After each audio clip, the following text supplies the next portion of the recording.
고난주간 특별 새벽 기도에 둘째 날 나오신 여러분 한 분 한 분 가운데 하나님께서 은혜 주시기를 원합니다. 여러분의 아픔과 상처의 영역이 몸이든 정신이든 영혼이든 하나님께서 치유의 은혜 주시기를 소망합니다. 여러분 가운데 심령이 굳어지고 차가워졌을지라도 하나님께서 성령의 감동하심으로 함께하여 주셔서 새로워지는 역사가 이 새벽 기도 가운데 있기를 주님의 이름으로 축원합니다. 어제는 교만에 대해서 함께 묵상했습니다. 교만이란 무엇인가? 내가 어떤 거울을 보느냐에 따라서 달라진다고 말씀드렸습니다. 세상의 거울인가, 사람의 거울인가, 아니면 하나님의 거울인가, 하나님의 말씀의 거울인가? 세상의 거울, 사람의 거울을 볼 때에 나는 너무 과대 포장하기도 합니다. 반대로 평가절하를 시키기도 합니다. 그것에 따라 내가 행동하지요. 그것에 따라 다른 사람과 관계를 맺기 시작합니다. 참 이 교만이란 게 모든 죄악의 뿌리라는 것이요, 마귀가 그렇다는 겁니다. 마귀가 온 것은 모든 사람을 도둑질하고 죽이고 멸망시키는 것이지요. 하지만 예수님이 온 것은 양으로 생명을 얻게 하고 더 풍성히 얻게 하는 겁니다. 이 교만이 도둑질하고 죽이고 멸망시킵니다. 이솝우화에 보면은 항소와 개구리 얘기가 있습니다. 개구리는 개구리인데 자기가 항소가 될 수 있다고 부풀립니다. 그러다가 배가 터져서 죽는 이야기를 우리는 알고 있습니다. 바라기는 저와 여러분이 이 뿌리 깊은 교만의 죄에서 벗어나는 그러한 은혜가 있기를 소망합니다. 오늘의 주제는 시기입니다. 시기란 무엇인가? 보시는 시기를 어떻게 그리고 있는가? 그림을 보면은 한 평범한 사람이 화려한 옷을 입고 있는 부자처럼 보이지요? 그 사람을 못마땅해 합니다. 부러워합니다. 그리고 눈으로 흘겨봅니다. 이것을 시기로 표현합니다. 시기는 모든 기준이 다른 사람에게 있습니다. 저 사람이 무엇을 먹고 있지? 무엇을 입고 있지? 무엇을 타고 있지? 거기에 모든 마음을 쏟는 겁니다. 요즘 많은 사람들이 어떤 연예인이, 유명한 사람이 무엇을 먹었다 다 따라가지 않습니까?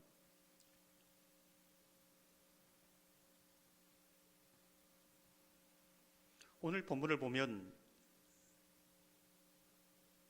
사울은 여인들의 소리를 듣습니다. 사울은 천천히인데 다윗은 만만이라고 노래를 부릅니다.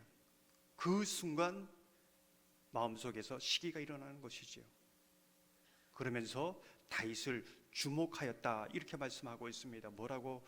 이 표현은 눈을 흘겨보는 겁니다. 가자미의 눈을 뜨고 보는 것이지요. 8절 9절을 보면 이렇게 말씀합니다. 사울이 그 말에 불쾌하여 심히 노하여 이르되 다윗에게는 만만을 돌리고 내게는 천천만 돌리니 그가 더 얻을 것이 나라 말고 무엇이냐 하고 그날 후로 사울이 다윗을 주목하였더라. 이 시기가 점점 크면은 다윗이 사위인데도 내 대적이라고 생각합니다. 29절을 보면 사울이 다윗을 더욱 두려워하여 평생의 다윗의 대적이 되니라. 다윗이 사울에게 무엇을 한 것이 아닙니다. 오히려 사울을 위해서 오히려 유익을 주는 사람이지요. 잘못한 것이 아무것도 없습니다. 이처럼 시기는 가만히 있는 사람을 대적으로 만듭니다. 정말 저 사람을 죽일 사람으로 만드는 것이지요. 이게 시기입니다. 다른 교회의 이야기이지만은 교회마다 이 시기로 인해서 굉장히 힘겨워합니다. 성도들이 함께 생활을 하다가 평소에는 다른 사람들이 내보다 덜 헌신하고 또 덜 봉사하는 거 보면 괜찮아 보입니다. 아주 나이스합니다. 오히려 다른 사람이 어려움이나 불행을 당하면 더 적극적으로 돕습니다.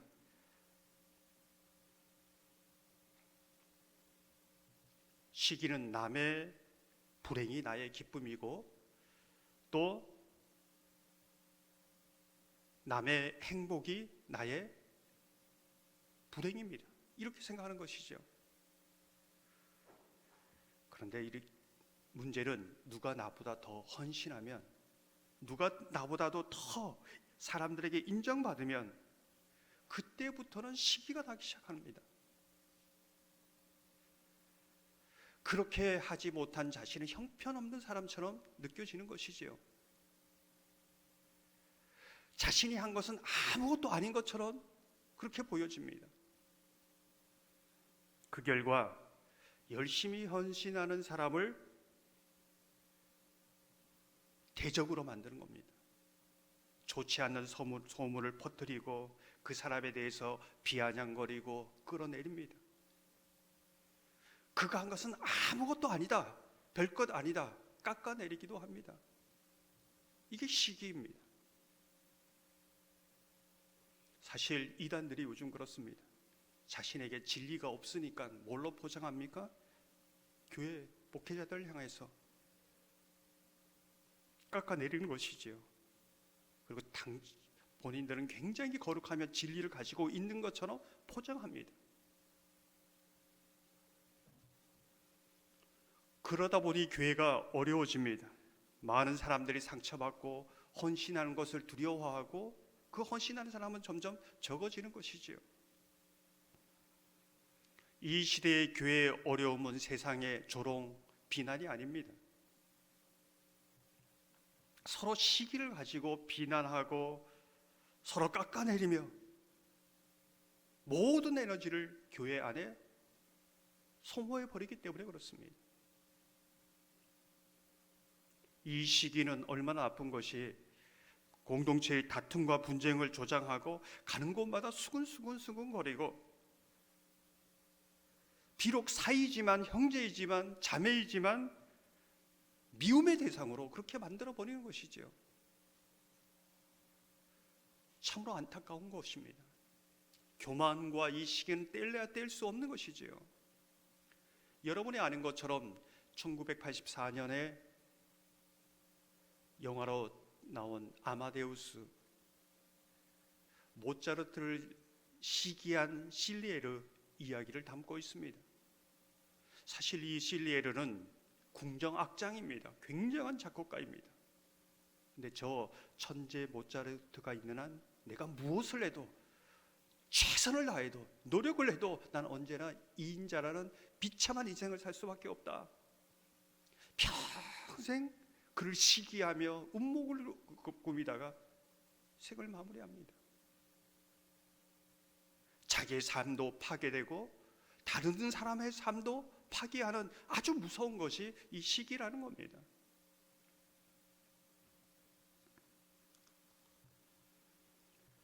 우리가 주목해야 할 것은 사울의 시기는 결국은 다윗을 향해 아픔과 상처를 주기도 하지만은 그것이 비수가 되어 자신에게 꽂혀 자신이 파괴되는 겁니다. 이 시기의 속성이라는 것이죠. 시기에 대해서 재미있는 이야기를 들려줍니다. 어떤 두 친구가, 아주 친하다고 하는 친구가 길을 가다가 왕을 만났습니다. 왕이 너무 기쁜 나머지 두 친구에게 이렇게 말합니다. 누군가 요청하면 그 다른 친구에게는 2배를 주겠다. 서로 얼굴을 보면서 머뭇거립니다. 한참을 지나다가 한 친구가 저의 왼쪽 눈을 뽑아 주십시오. 이렇게 요구를 합니다. 무슨 뜻일까요? 자신이 어떻게 되든 비록 친구지만 자신보다 더 잘 되는 것은 견딜 수 없다는 겁니다. 이게 시기입니다. 이 독한 시기에서 어떻게 우리가 벗어날 수 있는가? 오늘 본문을 보면서 이런 질문을 던집니다. 요나단은 어떻게 다윗을 생명같이 사랑할 수 있었는가? 아버지와 전혀 다르지요? 둘도 없는 친구, 동력자가 될 수 있었는가?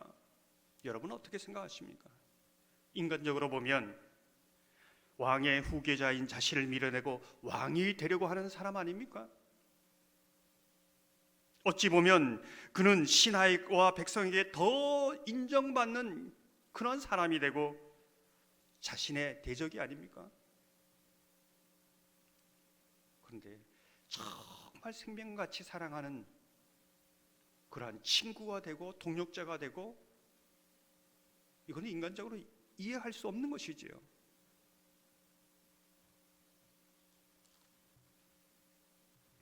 다윗을 향한 요나단의 고백을 보면 그 부분을 이해할 수 있습니다. 사무엘상 20장 42절 보면 이렇게 말씀합니다. 요나단이 다윗에게 이르되 평안히 가라. 우리 두 사람이 여호와의 이름으로 맹세하여 이르기를 여호와께서 영원히 나와 너 사이에 계시고 내 자손과 내 자손 사이에 계시리라 하였느니라. 요나단은 다윗이 왕이 되고 자리를 빼앗는 것처럼 인간적으로 보는 그렇지요. 그러나 요나단에게 가장 중요한 것이 있습니다. 하나님이 나를 어떻게 보시는가? 나는 누구인가? 하나님은 나를 인정하고 계신가? 하나님은 무엇을 기뻐하시는가? 나는 하나님이 나를 통해서 무엇을 통해 영광 받으시는가? 이것을 생각하고 있는 것이지요.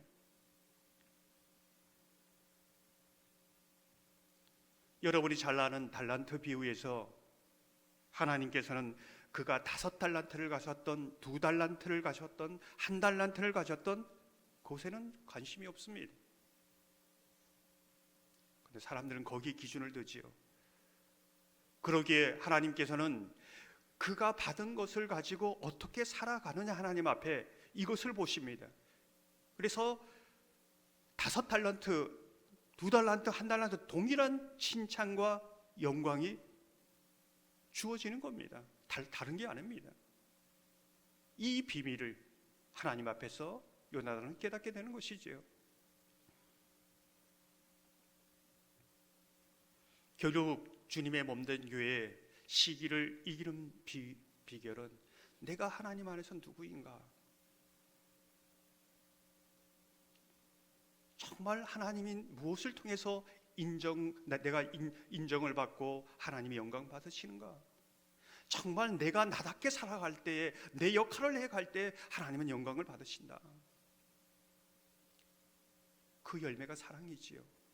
어떤 사람은 눈의 역할을 하고, 어떤 사람은 발의 역할을 하고, 세상 사람은 비교하며 시기하지만 주님의 몸매를 서세워가는 그 역할을 주신 하나님 앞에 감당해 갈 때 하나님이 영광 받으시는 겁니다.